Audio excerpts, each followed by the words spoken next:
J'ai réagi, mais hors caméra, réseaux sociaux, etc. C'est le temps de le faire devant les caméras. En entendant ce qu'avait dit, on m'a rapporté ce qu'elle avait dit, donc je suis allé écouter ce qu'avait dit la ministre. Ça m'a étonné parce que je la connais un tout petit peu et je pense que ça ne reflétait pas exactement son sentiment. Donc, je l'ai appelée pour en savoir plus. Donc c'était un lundi matin, je crois que c'était le lundi de Pâques, si j'ai bonne mémoire. Oui.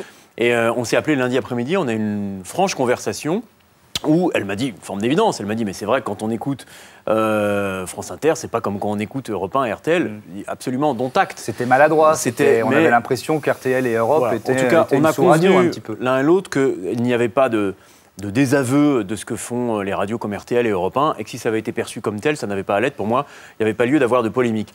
En revanche, si on creuse un petit peu au-delà des mots de la ministre, l'information et le décryptage, France Inter le fait sans doute très bien, et RTL également. J'entendais encore en début de semaine le reportage d'une de nos journalistes, Gwendoline Desbonneaux, qui est la seule journaliste audiovisuelle à Tikrit, libérée par l'État, enfin, où l'État islamique a été chassé il y a quelques jours.